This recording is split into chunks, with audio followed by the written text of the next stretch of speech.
오늘 함께 나누실 말씀은 룻기 2장 1절에서 23절입니다. 룻기 2장 1절에서 23절 말씀.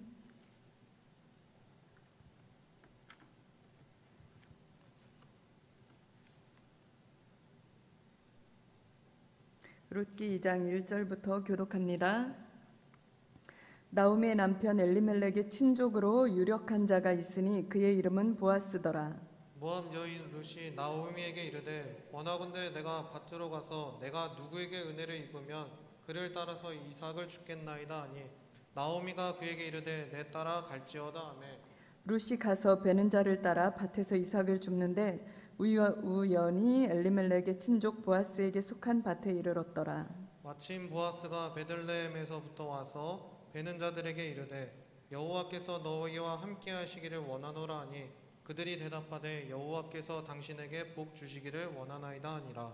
보아스가 베는 자들을 거느린 사환에게 이르되 이는 누구의 소녀냐 하니 베는 자를 거느린 사환이 대답하여 이르되 이는 나오미와 함께 모압 지방에서 돌아온 모압 소녀인데 그의 말이 나로 베는 자를 따라 단 사이에서 이삭을 줍게 하소서 하였고 아침부터 와서는 잠시 집에서 쉰 외에 지금까지 계속하는 중이니이다. 보아스가 룻에게 이르되 내 따라 들으라. 이삭을 주우러 다른 밭으로 가지 말며 여기서 떠나지 말고 나의 소녀들과 함께 있으라. 그들이 베는 밭을 보고 그들을 따르라. 내가 그 소년들에게 명령하여 너를 건드리지 말라 하였느니라. 목이 마르거든 그릇에 가서 소년들이 길어온 것을 마실지니라 하는지라. 룻이 엎드려 얼굴을 땅에 대고 절하며 그에게 이르되 나는 이방 여인이거늘 당신이 어찌하여 내게 은혜를 베푸시며 나를 돌보시나이까 하니 보아스가 그에게 대답하여 이르되 내 남편이 죽은 후로 내가 시어머니에게 행한 모든 것과 내 부모와 고국을 떠나 전에 알지 못하던 백성에게로 온 일이 내게 분명히 알려졌느니라. 여호와께서 내게 행한 일에 보답하시기를 원하며 이스라엘의 하나님 여호와께서 그의 날개 아래에 보호를 받으러 온 내게 온전한 상 주시기를 원하노라 하는지라. 룻이 이르되 내 주여 내가 당신께 은혜 입기를 원하나이다. 나는 당신의 하녀 중에 하나와도 같지 못하오나 당신이 이 하녀를 위로하시고 마음을 기쁘게 하는 말씀을 하셨나이다 하니라. 식사할 때 보아스가 룻에게 이르되 이리로 와서 떡을 먹으며 내 떡 조각을 초에 찍으라 하므로 룻이 곡식을 베는 자 곁에 앉으니 그가 볶은 곡식을 주매 룻이 배불리 먹고 남았더라. 룻이 이삭을 주우러 일어날 때에 보아스가 자기 소년들에게 명령하여 이르되 그에게 곡식 단 사이에서 줍게 하고 책망하지 말며 또 그를 위하여 곡식 다발에서 조금씩 뽑아버려서 그에게 줍게 하고 꾸짖지 말라 하니라. 룻이 밭에서 저녁까지 줍고 그 주운 것을 떠니 보리가 한 에바쯤 되는지라. 그것을 가지고 성읍에 들어가서 시어머니에게 그 주운 것을 보이고 그가 배불리 먹고 남긴 것을 내어 시어머니에게 드리매 시어머니가 그에게 이르되 오늘 어디서 주었느냐 어디서 일을 하였느냐 너를 돌본 자에게 복이 있기를 원하노라 하니 룻이 누구에게서 일했는지를 시어머니에게 알게 하여 이르되 오늘 일하게 한 사람의 이름은 보아스니이다 하는지라. 나오미가 자기 며느리에게 이르되 그가 여호와로부터 복 받기를 원하노라. 그가 살아있는 자와 죽은 자에게 은혜 베풀기를 그치지 아니하는도다 하고 나오미가 또 그에게 이르되 그 사람은 우리와 가까우니 우리 기업을 물을 자 중에 하나이니라 하니라. 모압 여인 룻이 이르되 그가 내게 또 이르기를 내 추수를 다 마치기까지 너는 내 소년들에게 가까이 있으라 하더이다 하니 나오미가 며느리 룻에게 이르되 내 딸아 너는 그의 소녀들과 함께 나가고 다른 밭에서 사람을 만나지 아니하는 것이 좋으니라 하는지라. 다 함께 이에 룻이 보아스의 소녀들에게 가까이 있어서 보리 추수와 밀 추수를 마치기까지 이삭을 주우려며 그의 시어머니와 함께 거주하니라. 아멘. 기도하겠습니다. 하나님 아버지 감사합니다. 코로나 상황이 악화되어서 이렇게 비대면 예배를 드립니다. 하나님, 지금 이 시간에 저희와 함께하여 주셔서 저희가 예배할 때 주님 임재하여 주시고 저희를 만나 주시옵소서. 하나님 말씀을 나눕니다. 이 말씀 주님께서 듣게 하여 주시고 들리게 하여 주셔서 주님께서 우리에게 무엇을 원하시는지 저희가 깨닫게 하시고 또 말씀 따라 새롭게 살아갈 힘을 얻게 하시고 결단하는 시간 되게 하여 주시옵소서. 우리의 어두운 마음들, 우리의 근심들, 우리의 낙심한 모든 것들 주님께서 이 시간에 일으켜 주시고 새롭게 하여 주옵소서. 주님을 기대합니다. 역사하여 주옵소서. 예수님의 이름으로 기도했습니다. 아멘. 온라인에서 만나게 되어서 반갑습니다. 다들 잘 계시죠? 다시 룻으로 왔습니다. 룻기 얘기 나눌 거고요. 광고 잠깐 드리면 8월 20일부터 22일까지 수련회 일정 잡혀 있습니다. 여러분들 시간 잘 빼셔서 같이 수련회 할 수 있도록, 그리고 또 안전하게 수련회 할 수 있도록 기도해 주시기 바랍니다. 그리고 이거는 이제 광고는 아니고요. 여러분들과 이렇게 지내면서 여러분들한테 굉장히 감사한 게 또 있어서 몇 가지 나누는데, 여러분들의 기도와 섬김의 방향이 확 바뀐 것 같아요. 그게 되게 느껴져서 여러분들한테 너무 감사하고, 아 역시 저력 있는 청년부구나, 이렇게 감사하는 시간이었습니다. 그리고 또 한 가지 이제 조언을 하자면, 여러분들이 이제 여러분의 사랑하는 사람들을 하나님 앞에 바로 세우려고 하잖아요. 바로 세우려고 하는데 잔소리해서 세우면 안 됩니다. 잔소리해서 세우시면 안 되고, 그렇게 하는 게 아니라 그 사람이 기쁘게 감사한 마음으로 자원하여서 하나님 앞에 바로 서도록 이렇게 해주셔야 되는 것입니다. 또 한 가지, 여러분들이 이런 궁금증을 가질 것 같아요.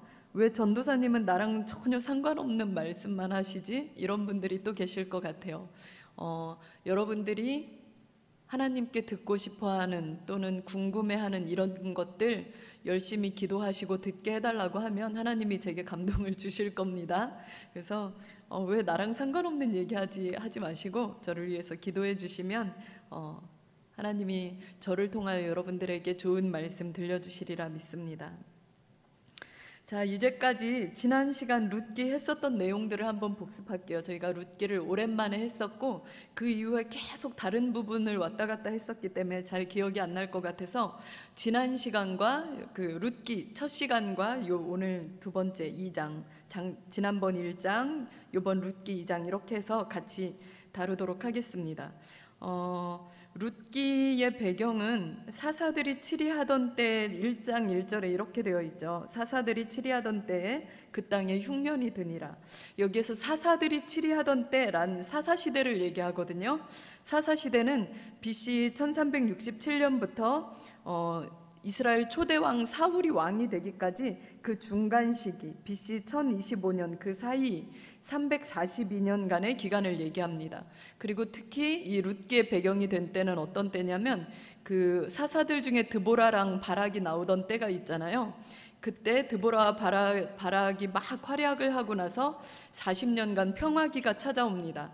그 평화기가 끝나고 미디안 족속의 압제를 받던 12세기 후반경, 그래서 사사 기드온 정도 이때쯤에 시대로 추정이 돼요. 그래서 이걸 어떻게 추정한 거냐면 이제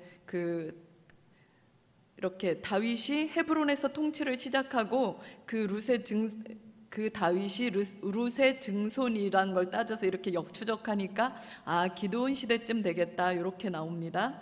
그래서 사사 기드온 시대쯤에 있었던 일로 보시면 되겠습니다. 나오미는 극심한 때, 나오미의 이름의 뜻이 기쁨이었었죠. 나오미는 극심한 기근 때에 그녀의 남편과 두 아들과 함께 모압으로 갔었습니다. 그래서 모압에 있는 동안 두 아들이 모압 여인과 결혼을 했고, 그리고 그 이후에 나오미의 남편 죽고 두 아들도 죽고 이렇게 되죠. 그래서 나오미는 그녀의 며느리들에게 그들 자신의 백성에게로 돌아가라 이렇게 얘기를 했는데 그들이 거절을 했고, 그래서 이제 한 명 오르바는 돌아가고 룻과 나오미만 남아서 그들이 이스라엘에 돌아오게 되었다 이 내용이고, 이제 이스라엘에 돌아오면서부터 그녀들의 이제까지 불운했던 삶이 바뀌고 다시 행복으로 돌아서는 이러한 부분이 오늘 다뤄지는 내용들입니다. 사사들이 치리하던 때는 하나님의 뜻대로 나라를 치리하던 때가 아니고 자기 소견에 오른 대로 치리를 했었죠. 그래서 룻기 1장 1절에 보면 사사들이 치리하던 때에 그 땅에 흉년이 드니라, 이 말은 굉장히 당연한 사실이에요. 사사들이 사사뿐만 아니라 모든 백성들 포함해서 자기 소견에 오른 대로 나라를 다스렸기 때문에 그 결과는 흉년인 거죠. 우리가 신앙생활을 할 때도 마찬가지입니다. 자기 마음대로 신앙생활을 하면서 나는 신앙생활을 하고 있어 라고 여러분들은 생각할지 모르지만 그 여러분의 생각일 뿐이고 여러분의 상황을 더욱 어렵게 할 뿐이죠. 그래서 그럼 또 막 이런 생각하실 거, 신앙생활 안 할까? 이런 생각하실 텐데 그건 더 대책 없는 일입니다. 멸망으로 달려가는 길이고 막아줄 자 없는 상태이고 불신앙의 상태이죠. 그래서 우리가 신앙생활을 할 때도 하나님이 저희에게 말씀하신 대로 신앙생활을 하는 것이 중요합니다. 유다 베들레헴의 한 사람이 그의 아내와 두 아들을, 지난 시간 복습하는 겁니다. 유다 베들레헴의 한 사람이 그의 아내와 두 아들을 데리고 모압 지방에 가서 거류하였는데 라고 얘기를 합니다. 유다 베들레헴은 떡집이라는 의미로 하나님의 말씀이 늘 공급되던 약속의 땅이죠. 그런 사람이 가족을 데리고 모압으로 가게 됩니다. 흉년이 들자 살 길을 모색하러 떠난 것이죠. 그런데 이 모압은 하나님의 법이 지배하지 않는 땅, 그래서 진리를 위해서 천년도 저버리는 사람의 땅, 세속의 땅을 의미합니다. 하나님의 법대로 살면 늘 보호를 받고 그곳에서 어려움이 늘 보호를 받는데 그곳에서 이제 어려움이 생겼다고 세상으로 가게 된 것이죠. 세상의 방법이 빨라 보이고 옳아 보이고 직접적으로 눈에 보이는 효과가 있어 보이기 때문에 그런 것입니다. 우리가 이렇게 세상으로 달려가면 당장은 잘 살 수 있습니다. 흉년도 피하고 기울던 가세도 회복하고 집도 사고 한동안은 부유도 누릴 수 있습니다. 하지만 결론적으로 기쁨이라는 이름의 나오미는 쓴물이라는 쓰다라는 뜻의 마라의 상태가 돼버립니다. 남편과 두 아들은 죽고 며느리 둘만 남는 거죠. 성경에서 남편과 아들은 그 사람이 살아갈 수 있는 힘과 능력을 상징합니다. 그래서 남편과 아들이 죽었다라는 것은 그 사람이 더 이상 살아갈 능력과 힘을 모두 다 잃어버렸다, 이런 의미입니다. 그래서 나오미는 힘없는 두 며느리와 남았고 그 중에 이제 오르바, 나름 좀 사람들이 좋아할 법한 어떤 세상에 잘 먹힐 방법 같은 그런 오르바도 돌아가 버리고 룻과 나오미만 남았습니다. 하나님이 이스라엘을 돌보셨다는 이야기를 듣고 이제 나오미와 룻이 고국으로 길을 나섰죠. 맨 처음에는 룻과 오르바가 함께 길을 떠났는데 시작은 똑같이 할 수 있습니다. 우리가 지금 교회를 같이 다니고 있고 뭐 이렇게 신앙생활을 하는데 잘 구분이 안 가요. 그것처럼 마찬가지로 우리가 어떤 일을 시작할 때 하나님의 길이야, 하나님의 방법이야 이렇게 했을 때 같이 시작할 수 있어요. 같이 출발할 수 있어요. 그런데 가다가 달라지는 상황이 옵니다. 믿음이 있는 사람과 믿음이 없는 사람이 같이 시작은 할 수 있지만 중간에 마음이 바뀌고 선택이 달라지는 거죠. 믿지 않는 사람과 멍에를 함께 매지 말라는 것이 이 때문입니다. 가고자 하는 목적지가 다르기 때문에 남들이 꼬린 지점에 도달할 때 남들은 다 꼬린 지점에 도달했는데도 이 사람들은 가고자 하는 목적지가 다르고 방법이 서로 다르기 때문에 계속 인생의 중간에서 방황하고 싸우고 그러면서 길 중간에 머무르게 되는 일들이 일어납니다. 여기서 믿지 않는 사람이란 넌 크리스찬만을 얘기하는 것은 아닙니다. 교회를 다녀도 전혀 하나님의 방법으로 살지 않는 사람, 자신의 뜻대로 사는 사람, 하나님의 뜻을 선택하지 않는 사람들, 이런 사람들은 바로 넌 크리스찬과 다를 바가 없습니다. 왜냐하면 그들의 목적은 세상이고 성공이고 쾌락이기 때문입니다. 그래서 이렇게 출발한 과부 셋 중에 오르바가 중간에 돌아가죠. 오르바는 길을 따라서 오다가 많은 것들을 생각했을 것입니다. 젊은 과부로 남편 없이 혼자 지내는 것이 얼마나 힘든 일일까? 또 남편도 없는데 시어머니를 모시고 살아야 한다. 이런 것들이 너무나 두렵고 힘들었을 것입니다. 그래서 한 살이라도 좀 어릴 때 재가를 해야 되지 않을까? 한 살이라도 좀 더 젊고 아름다운 때 재가를 해야 되지 않을까? 새로운 남편을 만나 새 출발을 하는 것이 훨씬 현명하다라고 판단했을 것입니다. 그래서 시어머니와 죽은 남편에겐 미안하지만 빨리 돌아서는 게 상책이라고 생각하고 그 선택은 또 그녀에게 어느 정도의 육신의 평안함과 안락, 안정을 주었을 것입니다. 반면 근데 룻은 그러지 않았죠. 룻은 오르바가 돌아설 때 오르바처럼 현명하지 못해서 그냥 남은 것, 그것은 아닐 것입니다. 고대 사회에서는 남편이 없는 여자는 생계가 막연하죠. 그런데 룻은 자신의 처지보다 시어머니의 처지가 더 걱정되고 더 불안했던 것 같습니다. 그는 좋은 마음으로 나오미를 따라 나섰고 여호와 하나님을 그리고 나오미를 죽기까지 따르겠노라고 맹세도 하죠. 나오미는 이름을 봐서도 모태신앙입니다.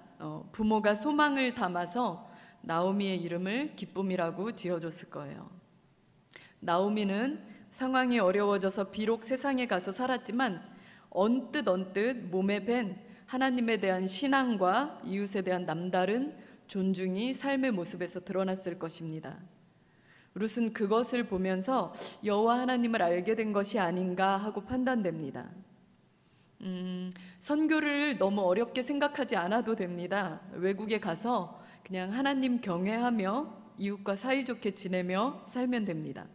세상과 다른 선택을 하는 여러분들의 모습이 그들에게 안 보일 리가 없습니다.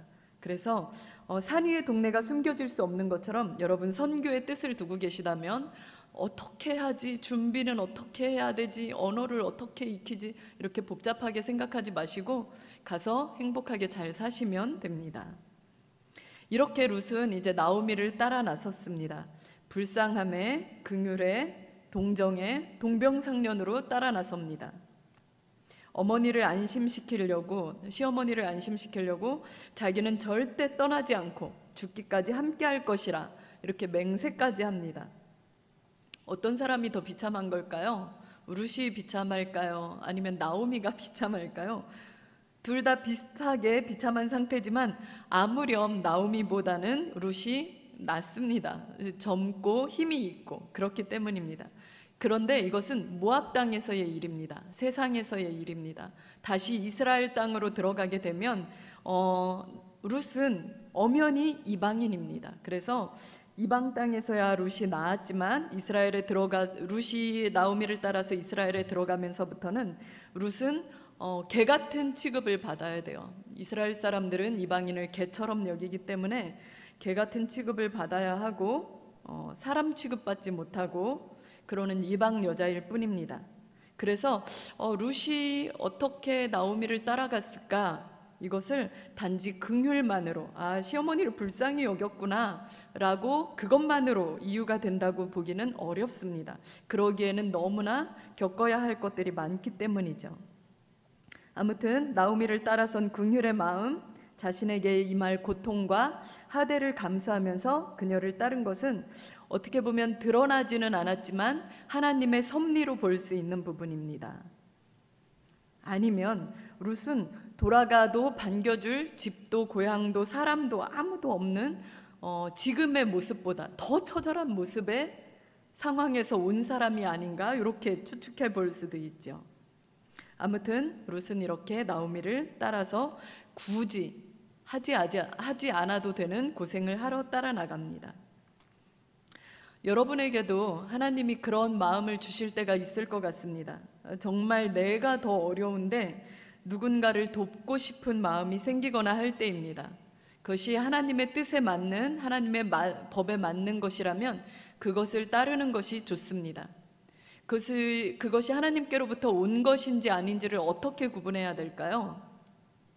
그것을 구분하는 아주 가장 쉬운 방법은 뭐냐면 그 선택의 결정이 여러분의 희생이나 손해를 요구하는 것이면 그건 하나님의 뜻일 가능성이 많습니다.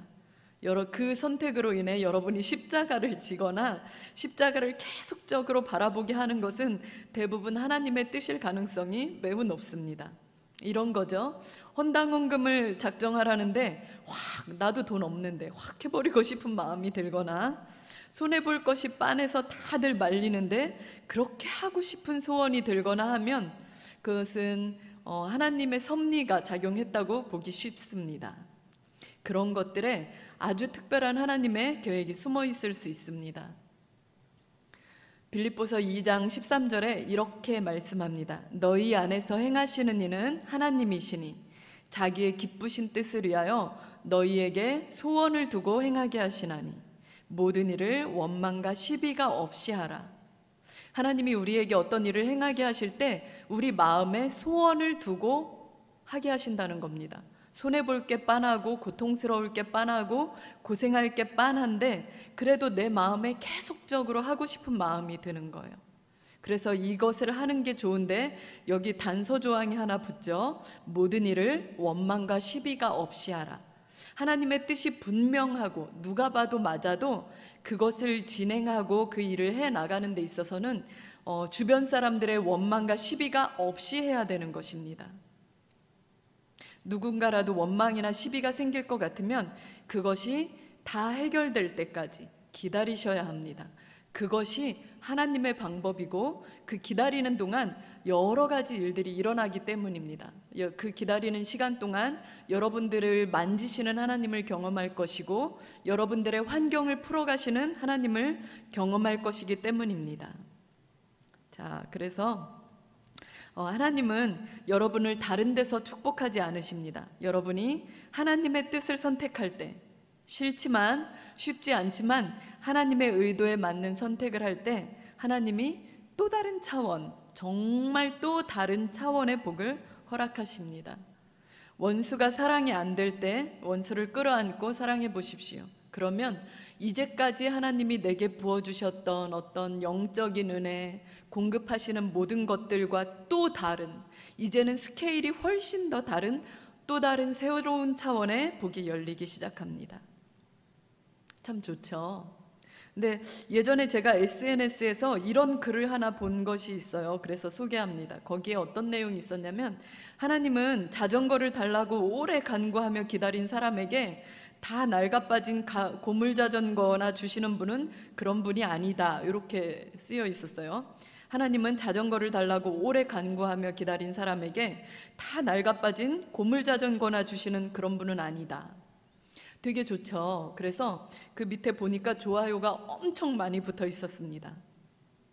맞습니다. 하나님은 고물자전거를 주시는 분이 아니세요. 그런데 가끔, 아주 가끔 하나님은 고물자전거를 주시기도 합니다. 근데 그 고물자전거를 주실 때는 어떤 상태로 바꿔주시냐면 우리의 눈을 바꾸셔서 정말 사양 좋은 특수 자전거보다 그 고물자전거의 더 큰 장점을 알아보도록 우리의 눈을 바꾸시고 우리의 마음을 바꿔주실 뿐입니다. 지난번에 얘기했었죠. 하나님은 순교를 또는 하나님께 드리는 헌신을 또는 하나님께 올려드리는 어떤 섬김을 아무에게나 허락하지 않으십니다. 왜냐하면 주의 몸된 교회를 아무에게나 섬기도록 하시지도 않고 구별하시고, 또 그것은 우리가 볼 땐 너무나 우습고 초라해 보여도 하나님이 보실 땐 그것이 하나님의 영광에 접하는 것이고 너무나 영화로운 것이기 때문에 그것을 아무에게나 시키지 않습니다. 교회에서 대표기도나 찬양팀이나 방송실이나 조명을 아무에게나 맡기시지 않는 것처럼 이 세상에서의 고생도 자기가 잘못해서 하는 고생 말고 정말 의를 위하여 받는 고통이나 환난이나 핍박도 아무에게나 허락하시지 않습니다. 주님은 특별히 주님이 더 사랑하는 사람, 그리고 주님을 특별히 더 사랑하는 사람들에게 그런 것을 맡기십니다. 왜요? 하늘나라에서 제외할 때 그 누구보다 더 영화롭게 인정해 주시고 싶기 때문입니다. 우리 예수님의 제자들 중에 사도 요한이 있죠. 성경에 사도 요한이 예수님의 사랑을 아주 특별하게 받았다고 여러 군데 얘기합니다. 이 사도 요한은 어떤 사람이었냐면 젊고 성질도 있는 과격한 사람이었죠. 그래서 그 사람의 별명은 우레의 아들이라는 별명까지 가지고 있었습니다. 그런데 이 사도 요한은 주님께 아주 특별한 사랑을 받았죠. 그가 십자가 밑에서 예수님의 임종을 지켜본 유일한 남자 제자입니다. 그런데 예수님은 십자가에서 임종하시면서 그 요한에게 뭐라고 하셨냐면 너희 어머니니라 그러면서 자신의 어머니였던 마리아를 요한에게 맡깁니다. 그래서 사도 요한은 갑자기 십자가 밑에서 주님이 어머니 마리아를 자기에게 맡겼기 때문에 거절하지도 못하고 그냥 순종할 수밖에 없죠. 명색이 또 예수님을 굉장히 사랑하는 제자 아닙니까? 그래서 마리아를 맡았어요. 이제 자기의 어머니처럼 마리아를 봉양하게 되었습니다. 예수님이 죽으시고 사흘 만에 살아나시고 또 40여일 동안 세상에 계시다가 하늘로 승천하신 후에 주님께서 이렇게 얘기하셨죠. 너희는 성령을 받고 복음을 전해라, 뭐 이렇게 얘기하셨단 말입니다. 그리고 수많은 제자들이 모여서 다 성령을 받았어요. 성령을 받고 나서 제자들이 확 변합니다. 확 변해서 나가서 뜨거운 복음 전파를 하고 수많은 기적과 이사를 일으키고 막 이럽니다. 그런데 이 사도 요한은 어떻게 했을까요? 예수님께서 굉장히 사랑하셨던 제자, 예수님의 품 안에 늘 있었던 그 제자 사도 요한은 그렇게 복음을 전하지 못했어요. 왜냐하면 마리아를 돌봐야 했기 때문입니다. 그래서 이 늙은 모친 마리아가 뭐 장에 나갔다가 밖에 나갔다가 들어오면 발 씻을 물을 떠드리고 식사를 챙겨드리고 이런 일이 사도 요한이 해야 하는 일이었어요. 사도 요한은 얼마나 속이 상했을까요? 남들은 베드로 같은 경우에도 그 덤벙대던 베드로도 하루에 한 번 설교했는데 3,000명이 회개를 하고 돌아오고 기사와 이적이 일어나고 이러는데 요한은 마리아를 모셔야 했습니다. 그래서 사도 요한은 한 번 제대로 설교도 못 해보고 그 하나님께 헌신하고 싶은 그 뜨거운 마음을 어떻게 짓누르면서 억누르면서 그 시간을 보냈을까요? 그래서 이제 마리아가 이제 나이가 들어서 죽은 다음에는 아마 요한도 자신의 젊음과 패기와 열정도 다 사라졌을 때였을 겁니다. 요한은 자신의 그동안 이제 남들처럼 제자의 길을 보란 듯이 멋진 제자의 길을 가고 싶었는데 가지 못해서 많이 힘들었을 텐데 주님의 부탁이라 어쩌지 못하고 희생했을 것입니다. 그런데 어떤 일이 일어났을까요? 사도 요한은 가장 늦게 순교를 했죠. 그리고 이 사도 요한은 다른 성경들보다 훨씬 더 완성도가 높은 예수님의 사상의 가장 정수를 뽑아낸 예수님의 마음을 뽑아낸 그 요한복음, 요한 1, 2, 3서, 요한계시록을 쓰게 됩니다. 이것이 어떻게 가능했을까요? 사람들은 이렇게 추측합니다. 요한이 다른 사도들보다 이렇게 차원 높은 복음서를 쓰게 된 것은, 그리고 복음서와 성경을 쓰게 된 것은 다 예수님을 직접 겪어오신, 직접 키우며 겪으며 했던 그 마리아로부터 들은 이야기들, 마리아로부터 읽었던 그 사상과 감정들이 예수님을 가장 정확하게 이해하는 데 도움을 줬다고 봅니다. 하나님의 방법은 참 다른 것 같습니다. 우리가 봤을 때 요한은 루저이고 실패자인 것 같지만 또 다른 면으로 이렇게 사용하시는 것을 봅니다.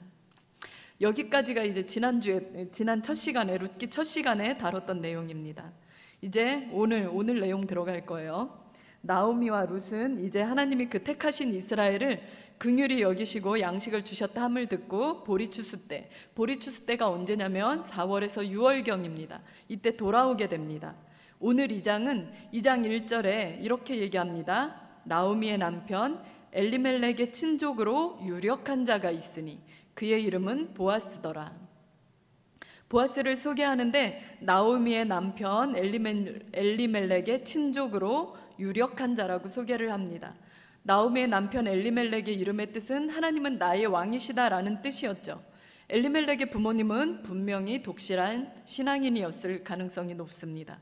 그래서 자녀 이름에 하나님은 나의 왕이시다라는 고백을 담은 이름을 지어주었을 것입니다. 그런데 엘리멜렉은 하나님을 왕으로 삼지 않고 자신의 안정과 번영과 짧을 수밖에 없는 그 행복을 위해 세상으로 발걸음을 옮긴 대표적인 사람이었죠. 반면 여기 그 엘리멜렉의 친족으로 유력한 자가 있으니 그의 이름은 보아스라, 이렇게 얘기를 합니다. 엘리멜렉의 친족으로 유력한 사람이란 힘과 부와 권력과 재산과 군대와 능력이 많은 사람이라고 합니다. 재물이 많을 뿐 아니라 도덕적으로도 존경을 받으며 영향력이 큰 사람이라는 것입니다. 그의 이름은 보아스입니다. 보아스란 민첩하고 재빠르다는 의미입니다. 이 보아스는 누구냐면 이스라엘 백성이 여리고성을 점령할 때 그 점령하는 과정을 도왔던 기생 라합의 아들입니다. 참 절묘한 대조죠. 모태신앙 출신인 엘리멜렉은 세상으로 나가서 모든 것을 다 잃어버리는데, 이방 출신이었던 라합의 아들 보아스는 이스라엘 땅에서 사는 것이 그리 녹록하지 않았을 거예요. 그런데 그 이스라엘 땅에서 그 녹록하지 않은 생활들을 견디면서 유력한 자로 변합니다. 보아스가 아무리 착하고 좋은 사람이라 하더라도 엄마가 기생이고 자기 살자고 민족을 배반한 사람 아닙니까? 그런데 물론 이제 거기에는 하나님에 대한 믿음이 근간을 이루고 있었겠죠.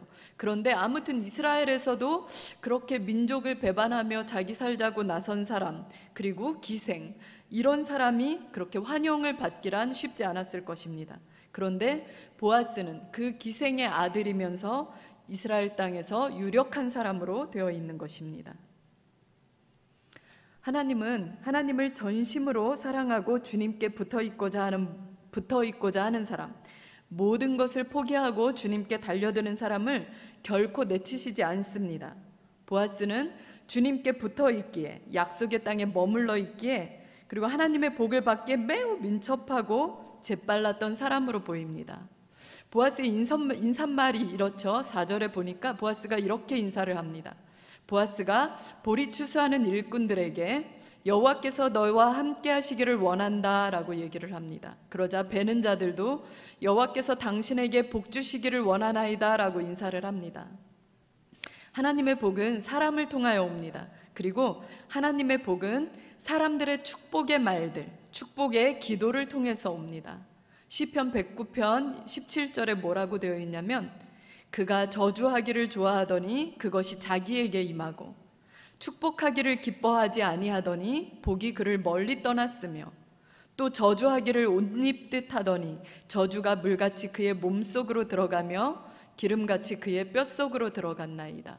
저주하기를 좋아하는 사람은 그 저주가 자기에게도 이루어진다는 것입니다. 그런데 반대로 축복하는 것을 좋아하는 사람은 그 축복이 자기에게도 돌아온다는 것입니다. 잠시 여러분들의 신앙생활을, 언어 생활을 한번 점검해 보시기를 바랍니다. 여러분의 말에 축복과 감사의 말이 많은지, 저주와 악담과 불평의 말이 많은지 점검해 보시기를 바랍니다. 민수기 14장 28절 여러 번 인용해서 여러분들 다 기억하시죠? 그들에게 이르기를 여호와의 말씀에 내 삶을 두고 맹세하노라. 너희 말이 내 귀에 들린 대로 내가 너희에게 행하리니, 이렇게 말씀하고 있습니다. 조심해야겠죠. 또 한 가지는, 이제 보아스가 이런 인사로 하루를 시작하는 사람이었다면 그는 평소에도, 그리고 혼자였을 때에도, 그리고 사람들과 생활할 때도 여호와 하나님의 이름을 더럽히지 않으려고 노력했을 확률이 매우 높다는 것입니다. 그의 여호와 하나님의 율례와 법도들을 경외함으로 지키고 있을 확률이 높은 그런 경건한 사람이었을 것이라는 것입니다. 그런데 마침 룻이 이삭을 주우러 갔는데 그의 발걸음이 우연히 보아스의 밭으로 갔다고 되어 있습니다. 성경에 우연히라고 쓰인 것은 하나님의 개입, 하나님의 섭리라고 보아야 하는 것이 맞습니다. 룻이 어머니에게 선행을 베풀고 죽은 자에게 선대하고 그랬던 룻이 우연히 우연히 밭을 갔는데 하나님의 개입으로 인해 보아스의 밭으로 가게 된 것입니다. 8절에 보아스가 룻을 보고 내 딸아 이삭을 주우러 다른 곳으로 가지 말라, 여기 있으라, 소년들이 길어온 물을 마시라, 이렇게 얘기를 합니다.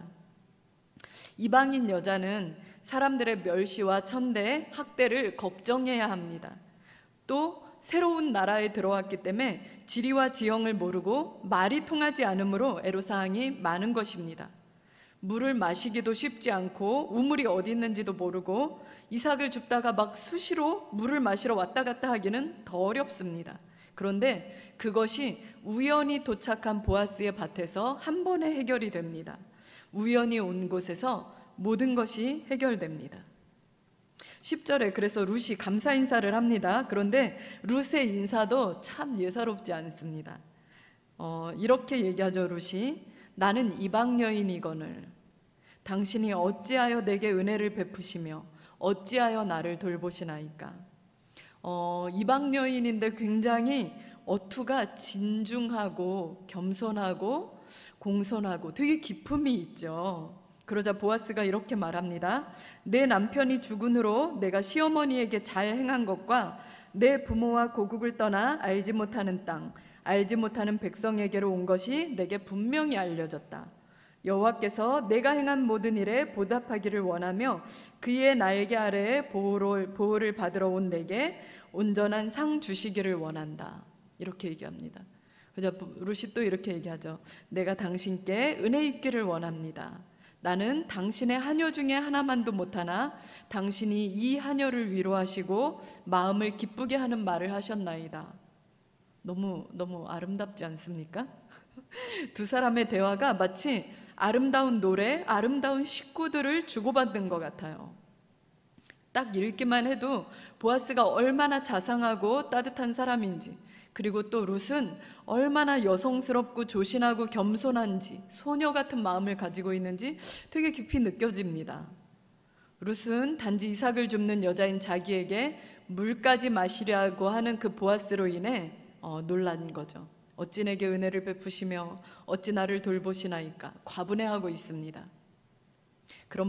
그러자 보아스가 너는 훌륭한 자매다. 하나님이 은혜 베풀기를 원하고 너에게 상 주시기를 원한다. 이러는 것입니다. 마음속 깊이 그녀를 이해하고 배려하고 있음이 느껴져요. 서로 굉장히 뭔가 통하는 느낌? 뭔가 서로를 되게 존재적으로 이해하는 느낌? 이런 것이 듭니다. 사람은 다른 사람을 존중할 때 높아집니다. 다른 사람을 배려할 때, 다른 사람을 돌봄으로 헌신할 때 비로소 복을 받을 수 있는 자격이 생깁니다.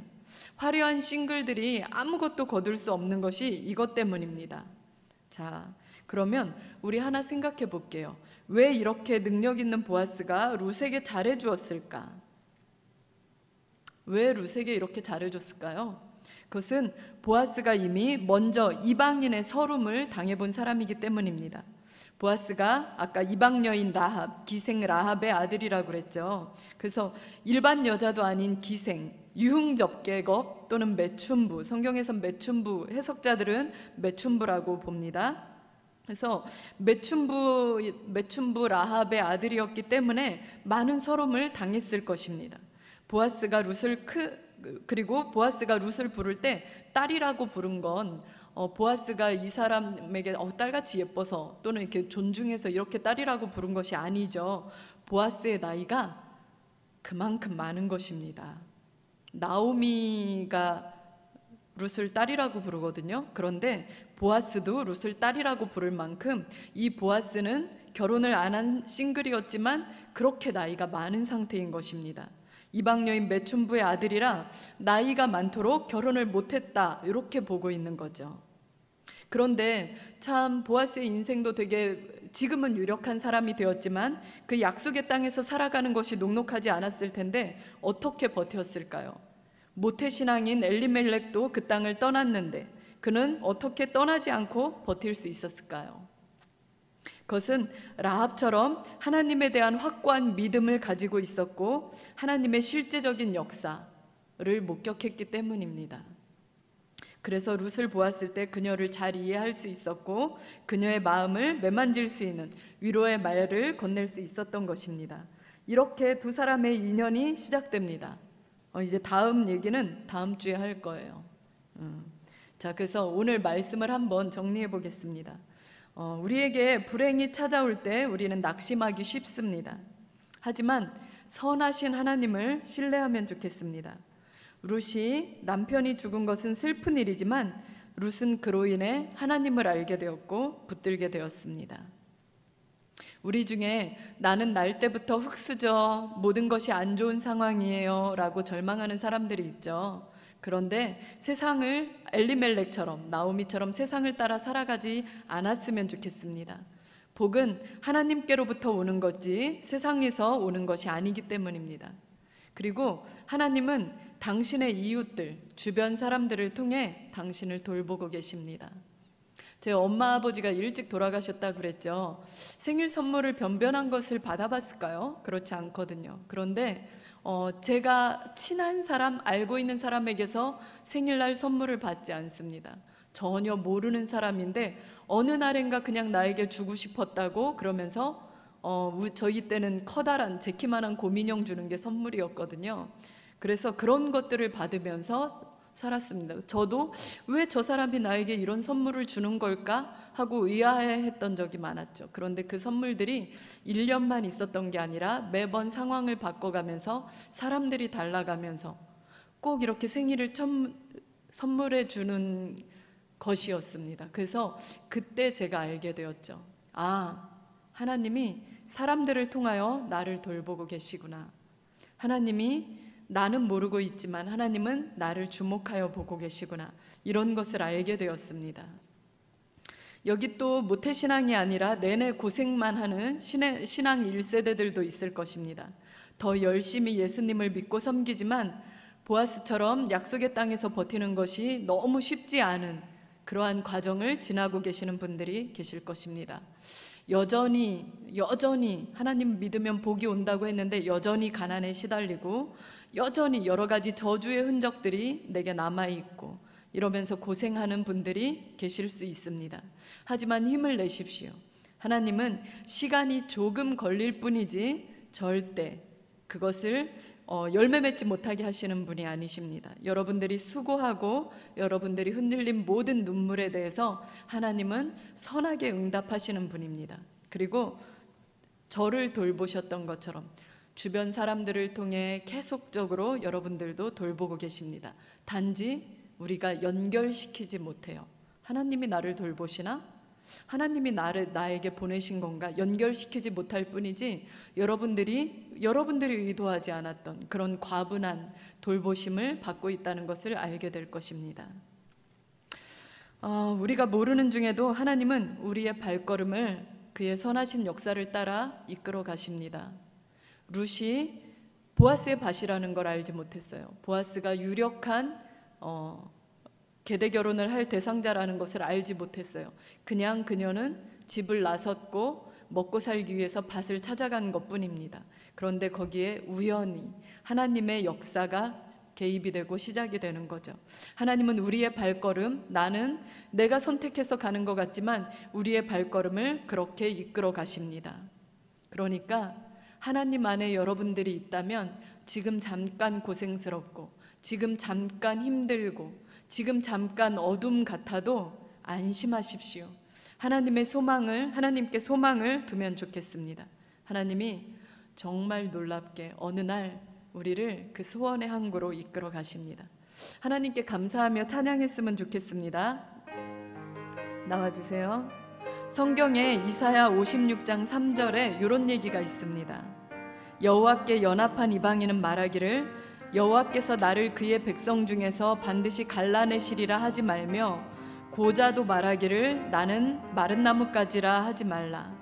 여호와께서 이와 같이 말씀하시기를 나의 안식일을 지키며 내가 기뻐하는 일을 선택하며 나의 언약을 굳게 잡는 고자들에게는 내가 내 집에서 내 성 안에서 아들보다 딸보다 더 나은 기념물과 이름을 그들에게 주며 영원한 이름을 주어 끊어지지 아니하게 할 것이며 또 여호와와 연합하여 그를 섬기며 여호와의 이름을 사랑하며 그의 종이 되며 안식일을 지켜 더럽히지 아니하며 나의 언약을 굳게 지키는 이방인마다 내가 곧 그들을 나의 성산으로 인도하여 기도하는 내 집에서 그들을 기쁘게 할 것이며 그들의 번제와 희생을 나의 제단에서 기꺼이 받게 되리니 이렇게 말씀하십니다. 여러분들이 예수님을 선택한 것은 너무나 잘한 일이에요. 그리고 지금 당장은 너무 어둡고 힘들다 하더라도 앞으로 더욱더 좋아질 것입니다. 정말 감사하고 좋은 일들이 여러분들 인생에 펼쳐질 것을 기대하면서 찬양하시겠습니다. 내 맘에 주 소망 되소서.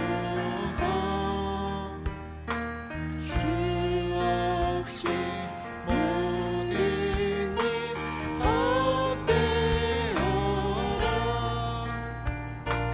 밤에나 낮에나 주님 생각.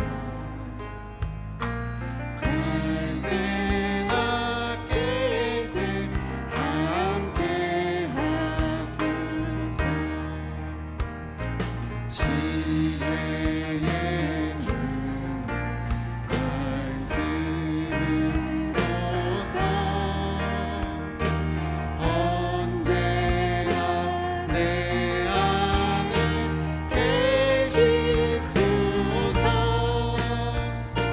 주님 내 아버지 나는 아네.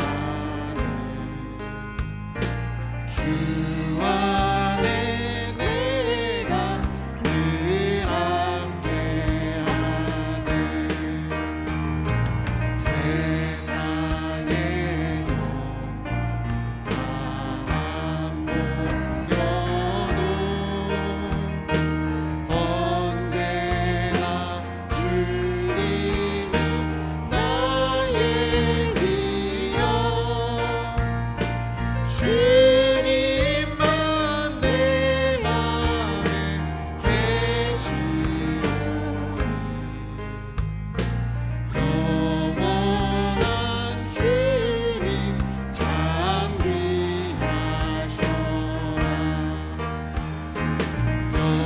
영원한 주 내 승리의 주 하늘의 기쁨을 주옵소서. 어떠한 고난이 닥쳐와도 만유의 주여 소망. 어떠한 고난이 닥쳐와도 어떠한 고난이 닥쳐와도 만유의 주여 소망 되소서.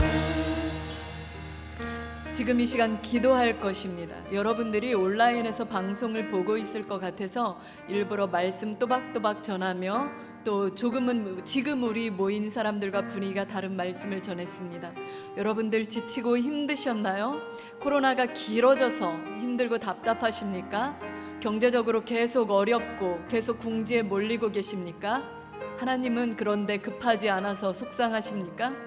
하나님은 여러분들의 일거수일투족을 다 보고 계세요. 하나님은 여러분들이 아니라고 해도 싫다고 해도 여러분들의 아버지시기 때문에 여러분들이 궁지에 몰려서 정말 힘이 없을 땐 불현듯 나타나서 여러분들을 도와주십니다. 여러분들, 우리는 세상 사람과 다르게 소망이 있어요. 그래서 궁지에 몰려도 답답하지 않아요. 이렇게 암흑에 휩싸여도 숨 막히지 않아요. 왜냐하면 우리를 사랑하시는 그 아버지가, 이 세상 천지 만물을 지으신 그 아버지가 지금 나를 보고 계시기 때문입니다. 난 예수님 잘 안 믿는데요, 난 신앙생활 잘 안 하는데요. 그렇지 않아요. 하나님께서 택하신 백성 한 사람 한 사람을 하나님께서는 집중하여 보고 계십니다. 그가 위경에 빠질 때 그가 말씀을 보내어서 여러분들을 구출하시고 여러분들의 이웃과 여러분들의 사람들, 여러분들의 가족들, 주변 사람들을 통하여 여러분들을 구원하실 것입니다. 그러니까 아직 구원의 손길이 안 왔다면 여러분 그렇게 힘든 상황 아니에요. 여러분들 하나님 안에서 안심하십시오. 하나님 안에서 평안하십시오.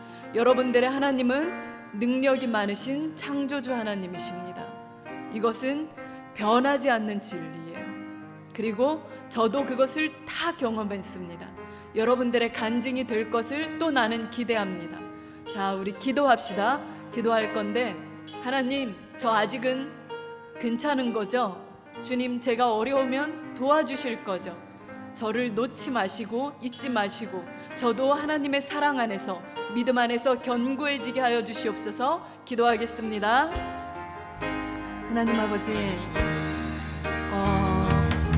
나는 주님을 믿고 오랫동안 신앙생활을 했는데, 남들보다 오랜 신앙생활을 했는데